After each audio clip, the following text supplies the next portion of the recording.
Hello, Taos. Happy to be back with you. I'm Stacy Matlock, editor of the Taos News, and we're here with our weekly education forum. We have again with us today Dr. Lillian Torrez, superintendent of Taos Municipal Schools. And she has a special guest with her from staff, Maria Jeantete. And we have Anita Bringas, the strategic support manager for UNM-Taos. And with her is Randi Archuleta from the University Branch campus. And they will be going over some of the latest to do with helping keep kids and students engaged online and preparing for being in class again at some point here in the age of COVID. I invite all of you, if you have questions as you listen to the live stream, you can text the question to me, and I will ask at the end of their presentations, I can ask them some of those questions. So I'll post it here in a minute, but you can text 505-470-9843. That's 505-470-9843, and I'm happy to ask the question.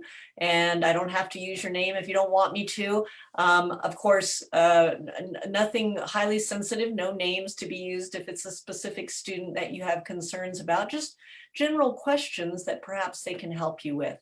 I want to also remind everybody, and I'm sure Anita will too when she gets to her presentation, unless things are decided otherwise, we are running out of time on the census, and it's really important to area schools and universities that every person in Taos County and everywhere in New Mexico get counted. Those numbers translate into federal dollars that help all kinds of programs that people in our state and our county depend on. So please, if you haven't yet, do go fill it out online, or you can watch for a census worker. I had one stop by my apartment, and I want to give a shout out to those census workers. That is not an easy job, especially in remote rural areas like Taos County. You have to brave dogs and maybe people who don't really want to see you, and they're just trying to do their job and get people counted and bring some money into New Mexico and Taos County. So our first speaker today will be Dr. Lillian Torrez. Dr. Torrez, nice to see you again and welcome. Dr. Torrez, you need to unmute there. There we go. I just want to say thank you to Stacy and Taos News for having these forums. They're very important, and I hope that they're very informative for you. One of the things that I wanted to start with is 2 or 3 announcements, and then I'm going to introduce our technology coordinator to continue with further information. I wanted to say thank you to our grandmas and grandpas for making masks that they continue to make for us. The cloth masks are still needed for any one of you that would like to bring in masks. Please contact our central office at 575-758-5202. 575-758-5202. You'll always find the number on the website, on our website also. We needed as many masks as you're able to continue to make for us. Thank you so much for doing that. I also want to highlight Taos Behavioral Health. We have 240 students that they're working with at all schools, doing a lot of hard work with the mental health of our students. Also, Centro Health Clinic is open at the mid-school for any of our students, families, staff members enrolled at Taos Municipal Schools. And it is located at the middle school, and it's very easy to do a walk-in, or you can do telehealth, whichever one you'd like. Once you register, you'll always be a patient there. So thank you to Centro for all they do for us. Today in the Taos News, you probably saw the article about food services. We're really concerned that our students are not getting their breakfast and lunch to keep their nutrition up especially because of everything that COVID is bringing to us. It's really important with all the stress and everything that our students are going through, that they do continue to keep their food nutrition going. So remember that we have over 100 stops. The schedule was in the Taos News this morning. And all of our schools are also open between 11 and 1. Between 11 and 1, you can go get breakfast and lunch. And one of the main things we're doing right now, and IT is helping us with this, we're identifying all the students that we have that are our priority students, which are our struggling students. We've divided our students up into tiers. So we've got tier 1, 2, 3, and 4. Our tier 4 students are the ones that we're working so hard to try to get to tier 3, and then tier 3 to tier 2. We want everyone to be up to tier 1, which is 2 or 3 absences. So we're really trying hard to work on that. And I have a very important person with us today. This is Maria Jeantete, that will be giving you a little bit of more information about our technology, which is really so important for us. And this is how we're able to do our remote learning. So Maria, you want to take it from here? Hi, everyone. Thank you for having me today. I want to start off by thanking our principals, directors, and Dr. Torres for all their hard work and countless hours they have worked to continue education for our students during this pandemic. It has not been easy for any of us. As a country, we were forced to change how we educate our students from the classroom to online.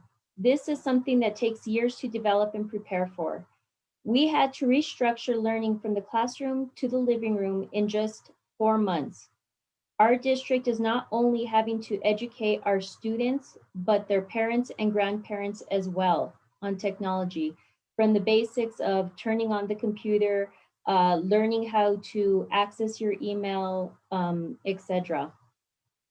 I am proud that our district has been able to provide every student with a learning device, such as an iPad, laptop, and this also includes our pre-K students. Many schools across the country are still waiting to receive devices to provide online learning. Our school was fortunate enough that we were rich in devices and able to provide a one-to-one online learning environment for our students. One of our challenges is that these devices were never meant to go home with our students. Our devices were meant to stay on our school network. We had to touch all devices to adjust and allow different settings before they left the school. We also had to develop a plan how to service 2,500 devices. Our help desk with Sharp takes care of our staff devices remotely.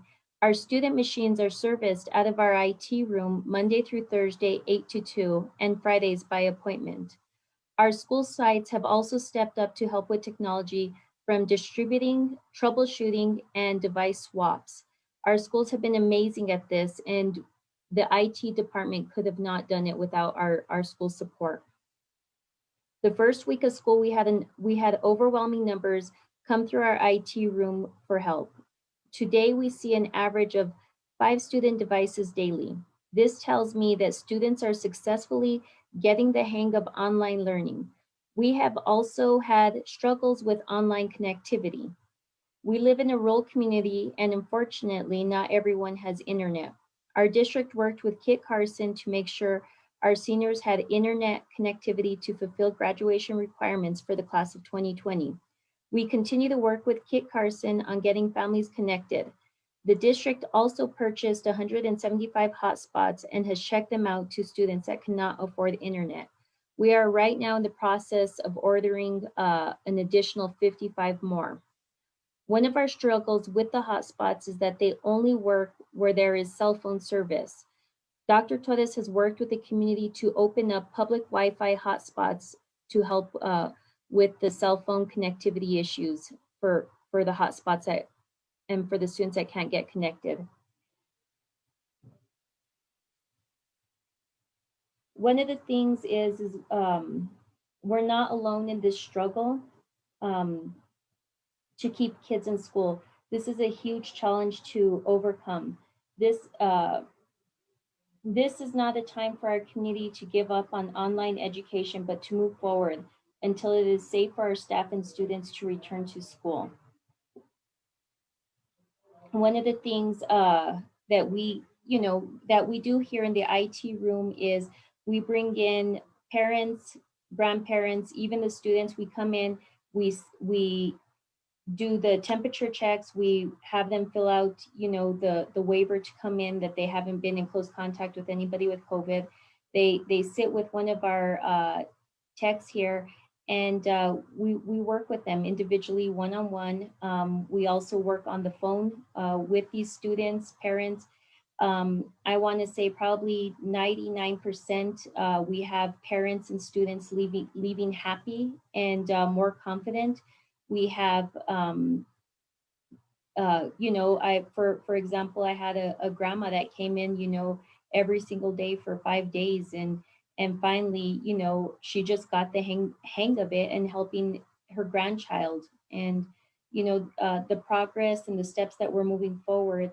Hopefully by October, at the end of this first 9 weeks, it's all been a learning process, and by the time it's over, we're all going to be experts in IT and in online learning. I don't know how long you wanted me to be up here, and I could continue to talk about more on IT if you would like,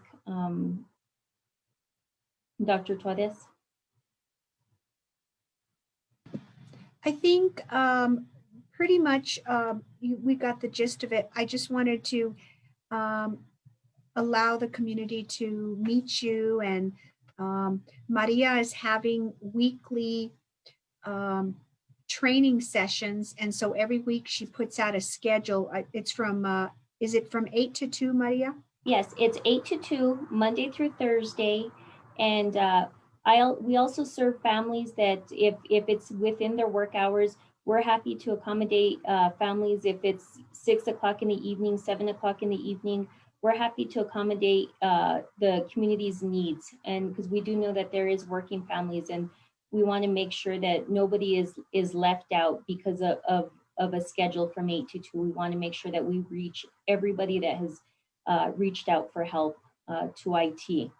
So the place that IT is located is called the Knock, and the Knock is a it's in the vocational education room at the high school. So you it's kind of going behind the high school. There's parking there, and you'll see some signs that show where there could be IT help. And so as you walk in, if you don't have a mask, we'll give you a mask, and everyone we're using CDC guideline practices.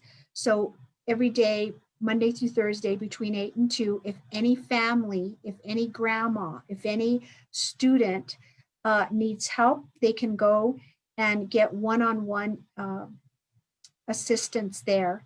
Also, the schools are having drive-by assistance. Sometimes you just don't, it's that little piece that you couldn't get on a Zoom meeting, or you couldn't.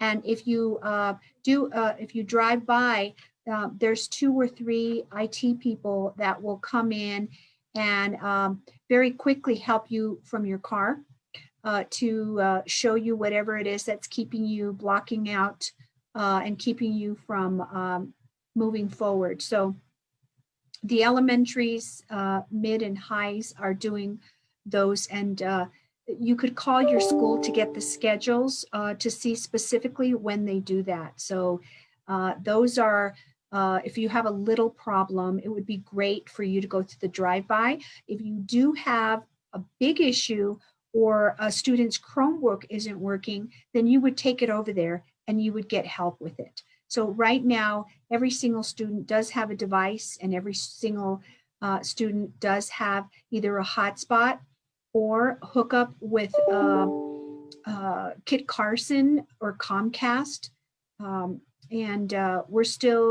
We have a few issues where we just can't get the hotspots to work. So today I heard of jetpacks. So we're going to be researching those, and maybe we'll have to order a few of those jetpacks. The hotspots have been a godsend to us. It's important that every student is able to hook up to internet. So we're very proud of that. We were able to do that by the end of April. And of course, we had to pick up all the devices, and now we've handed them all out. And we're working very hard on supporting the teachers and supporting the students with their remote learning at this time. But next Wednesday on 9/23 is our board meeting at 6 o'clock. On our website, you can get a hold of our agenda, and at the top of the agenda is the Zoom link for you to get into the Zoom link. Next, on 9/23, the next board meeting, we will be making a decision whether we are out for the rest of the semester, or if we're going to open up on 10/14, which is in about 2.5 weeks, or maybe the board will say, let's wait another week or two after that. So we will have our recommendation, reopening recommendation committee who is still monitoring and will be giving the board a recommendation. So anyone who's interested in learning more about the situation and what decision will be made is welcome to attend. I will be sending a letter the next morning to all of our parents to let them know the decision that was made and see if 10/14 will be our opening date or not.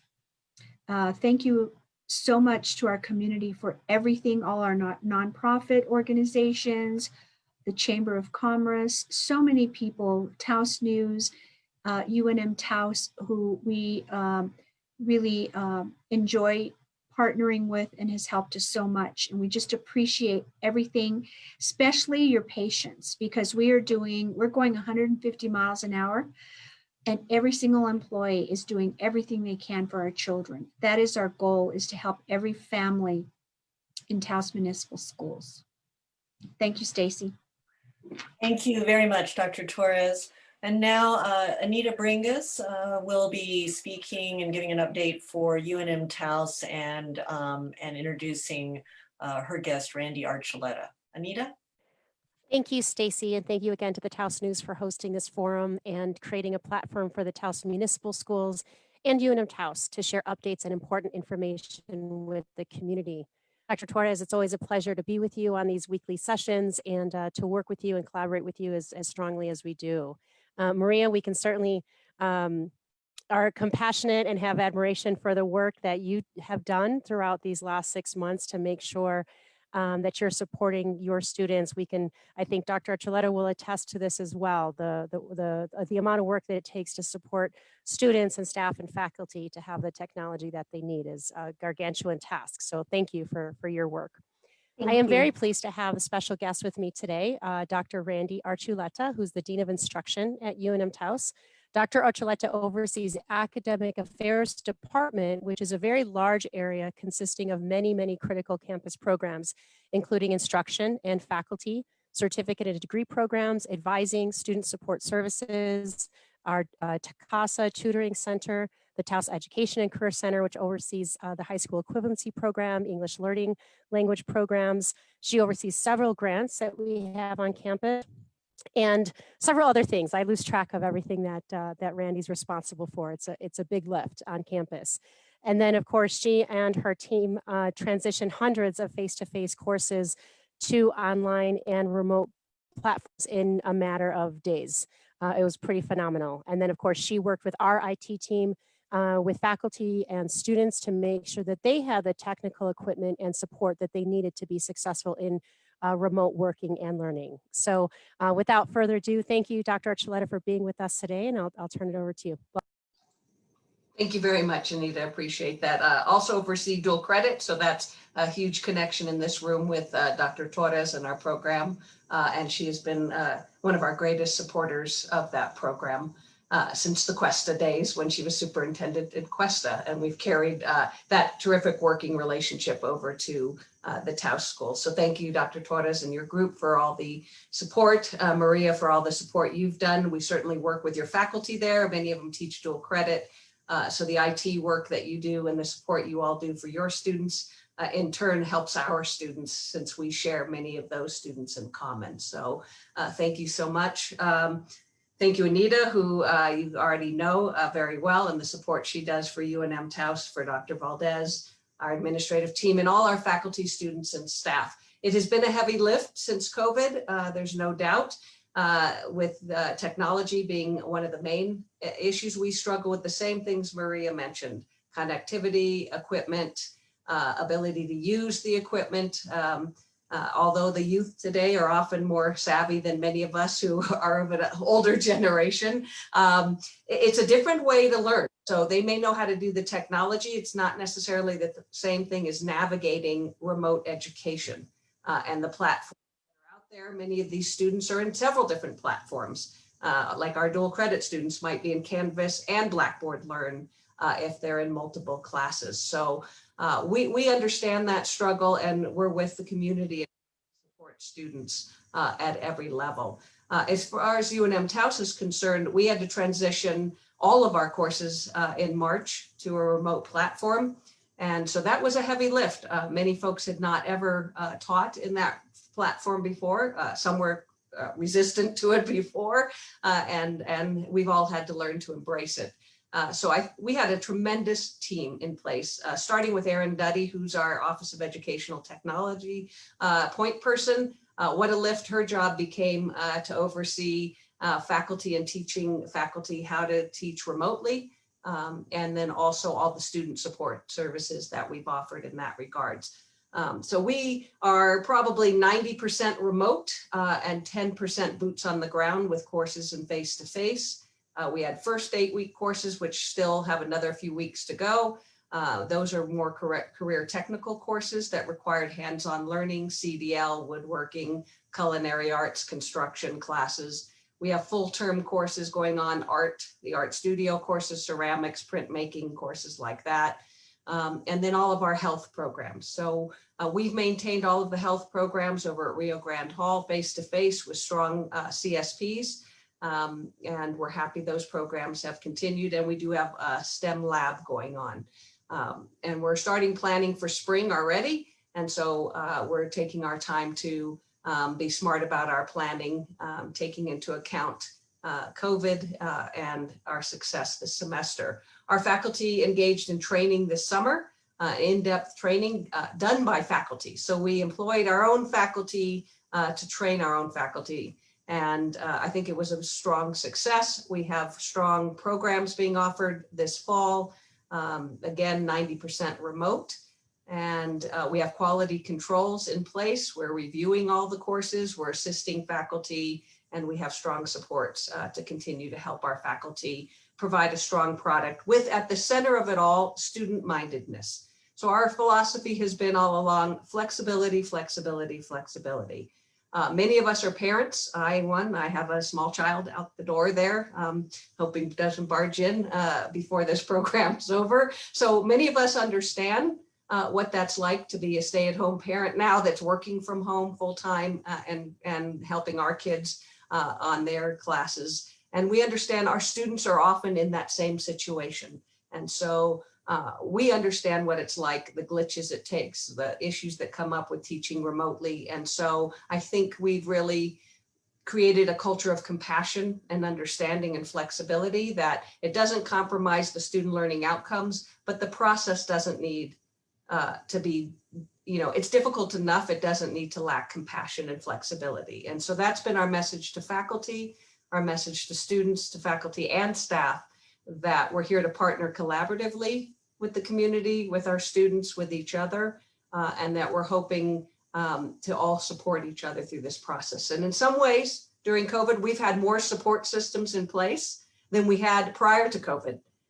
We have support, we have math faculty that are having math faculty hours, 6 hours a day, Monday through Thursday. We have Friday hours, and I believe we even have some weekend coverage for students in any math class that need help can go to whoever's on duty during those Zoom hours. We have writing studio hours that are just as comprehensive. We have embedded tutoring in certain classes and extra tutors to help with difficult subject matter. So we're providing supports we may have actually expanded on during COVID. And that's our conversations, and Anita can attest to it in our admin meetings about how do we sustain this even when we're back to back, because we'll go back to a new normal, not to the old normal. And so I think in the new normal, we'll be providing a lot of services, and we've learned a lot about what student needs are, and they're very extensive beyond educational needs, right? They're psychological supports, mental health, basic food insecurity, and other things that our students, faculty, and staff struggle with. So our message is, we're working on it. We're trying to do the best we can. Our faculty have done a tremendous job. They're very student-minded. We have classes you can still register for. We still have second 8-week courses that are available remotely. A number of them have continued openings.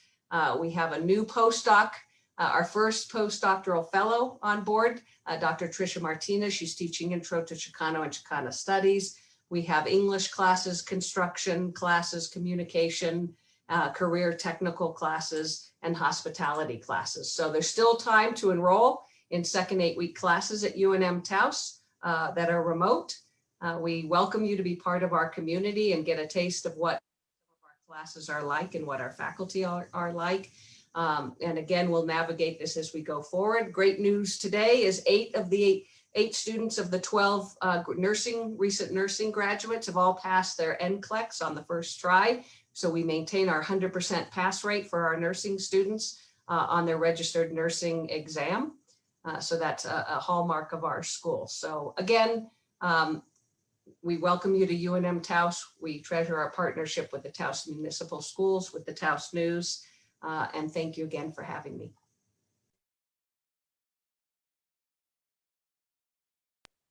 Thank you, Dr. Archuleta. So speaking of our partnership with the Taos News, my phone was just ringing from the ad manager, Chris Wood. And I texted him, I said, Chris, I'm on your education forum. I'll call you back.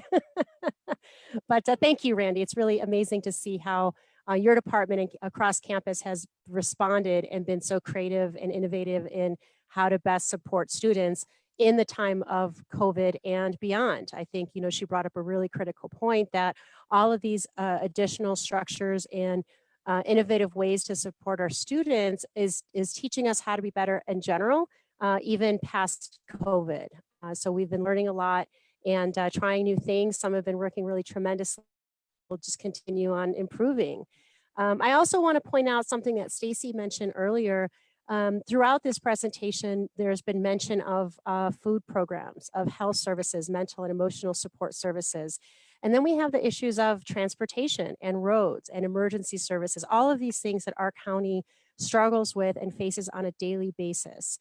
And so I just want to reiterate once more the importance of filling out your census, because all of the federal funding that is allocated to communities, to counties, for all of those critical service and hundreds more are based on community population, which is determined by the census count that takes place every 10 years.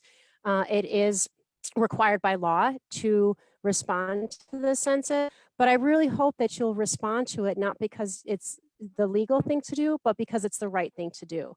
And, I heard myself complaining about the potholes the other day, and then I realized, yes, the census helps fix the potholes in the Taos County as well. So if you didn't have any other reason to fill out your census, let it be the potholes.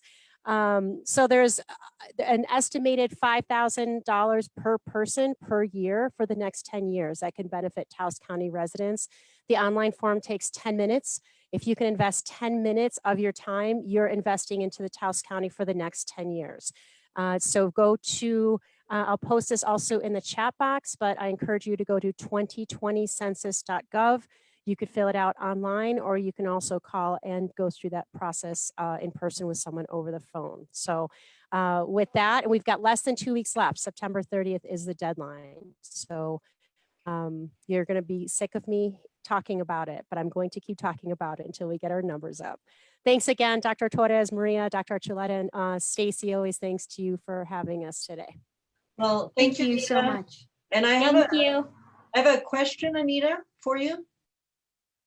Sure. So, and then I think I have one for you too, Lillian. This is actually my question. I haven't yet received a question from any of our viewers.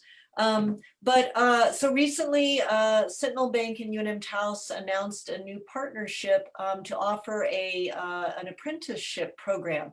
Could you talk briefly, and maybe even Randi wants to step in on this one, about maybe how many such apprenticeship programs you all have going on, and why those are important for students in our community, and maybe how other businesses that want to collaborate with you could do so? Thank you, Stacy. That's a great question. So I'll give some overview on it, and then if Dr. Archuleta has some additional detail, I'll be happy to defer it to her. So the apprenticeship and internship, the whole idea is a really important one. It's certainly not a new one. You know, for decades, there's been young people that have been working in a field or in a craft with somebody that has been in that field for generations, right? So they can bring up the young people into that field. And so we're very excited to have launched that partnership with Central Bank of Taos.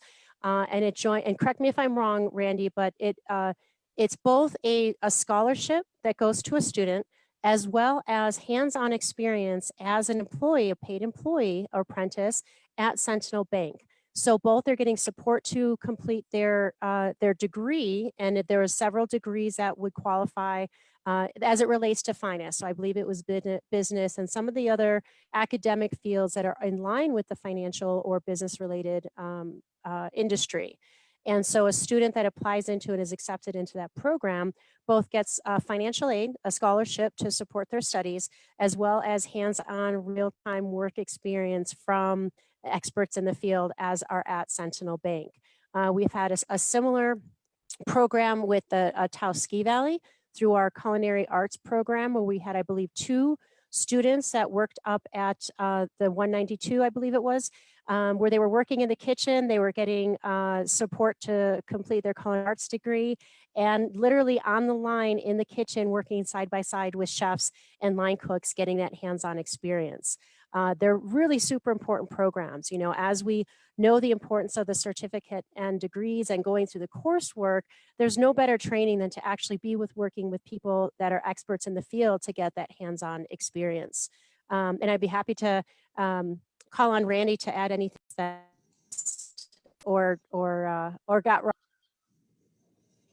We've been working on different programs and the ability to partner with community organizations and employment opportunities for our students, particularly in training, kind of on-the-job training options. Anita mentioned the culinary arts. We had 2 students, yes, we'll go through that. I don't think we've placed someone yet at Sentinel. I think we've had a few folks go through interview process and that process. And we're actually in the current works of working on different things with the WIOA board to see if we can get funding for internships and apprenticeships through CDL, our program, to see if there's an apprenticeship program after they graduate from us that they would immediately move into a paid apprenticeship after that. We're working with potentially early childhood education and possible apprenticeships in the area that WIOA would cover. And then those are the 2 most recent ones. And of course, we're open to we have other internships. Historically, we've had criminal justice interns. We've had human services, which is our pre-social work program interns. So we're really open to working and collaborating with community organizations that would be interested. You know, we always have the educational aspect of an internship or an apprenticeship. So that's part of it, is that we'd come up with a mutual curriculum or a supervisory process for our students. Some would be credit bearing, some are not. Some might be postgraduate from our program. So those are the ones we currently have in place, but we're, I believe IT as well has tried to explore some internships as well. And so we're always interested in placing students in a job experience if possible. Thanks, Dr. Archuleta. If I could just add to that, for businesses or organizations that are interested in learning more about the internship or apprenticeship program, they can contact our campus development director, Louis Moya, and his email address is moya@unm.edu.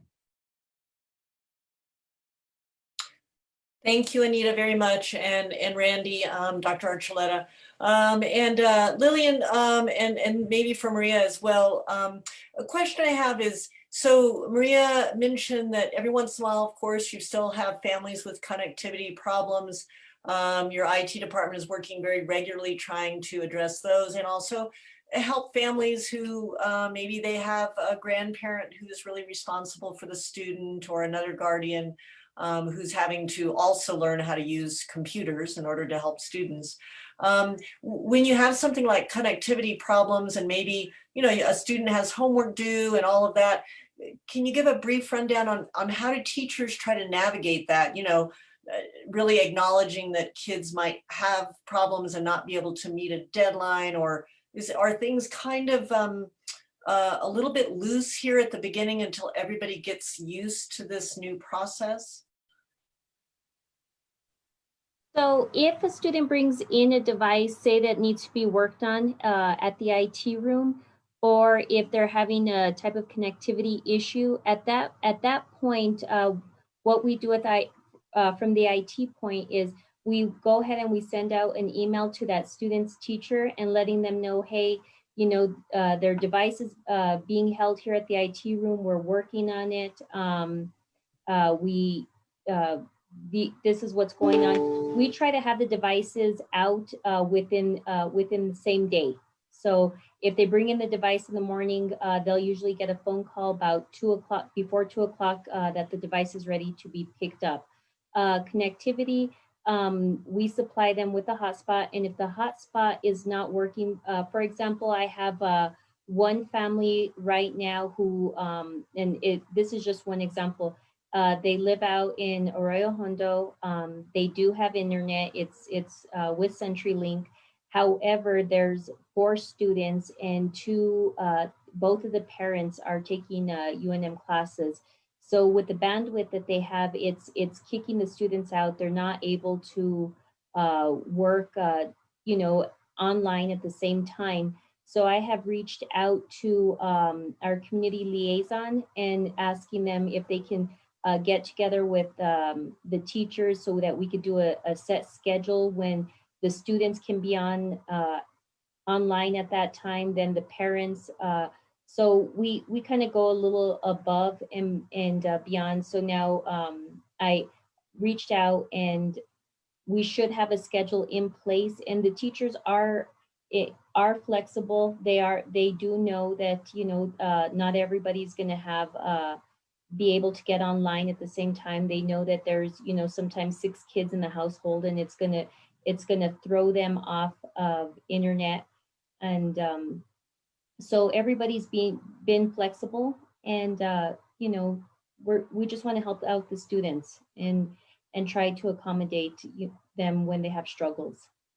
And also, Stacy, one of the things that we have to constantly balance is that our teachers have really high standards, especially if it's an advanced placement class. Because everything takes longer, we have students who are working really hard, 2-3 hours every night trying to get all their work done. So we're trying to work with the teachers to not make it easier, not less work, but how can we streamline and not stress out students so much?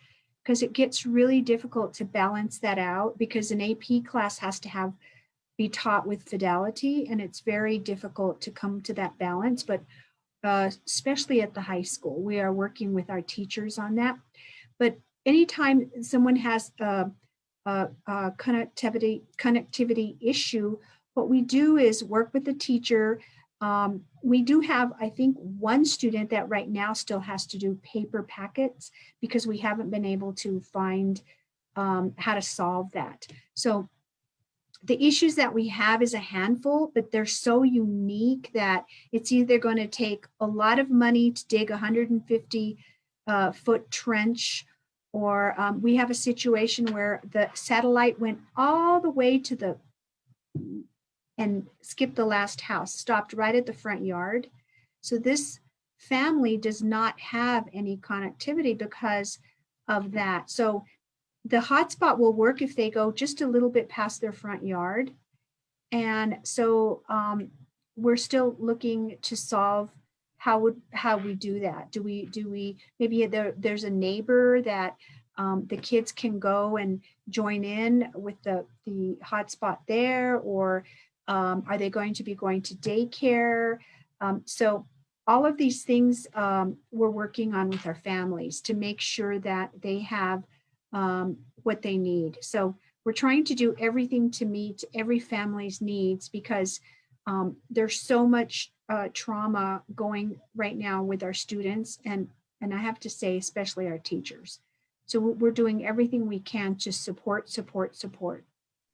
And I would say with the intersection with that with UNM-Taos is because you gave an example of a family that has parents taking UNM classes, is in planning, if this continues to be remote, which is probably at least minimally hybrid for the near future, is to consider, and one of the things to consider when you're signing up for a college class is that we have synchronous and asynchronous options. And in many of these cases, it may be a good idea for a parent to consider looking at asynchronous options that don't require them to be in class at a certain time, Right. one that doesn't conflict with their young children's schedules for the bandwidth reason. So we realize Zoom takes more bandwidth if there's the synchronous Zoom component. So we have lots of options on our schedule, and that might be one area to explore with parents and to bring up if you're talking with a parent that has their kids at home and this is a struggle, to look for spring at a class that might be asynchronous that they can do at time that maybe their kids are sleeping or not on the internet at the same time. Great idea.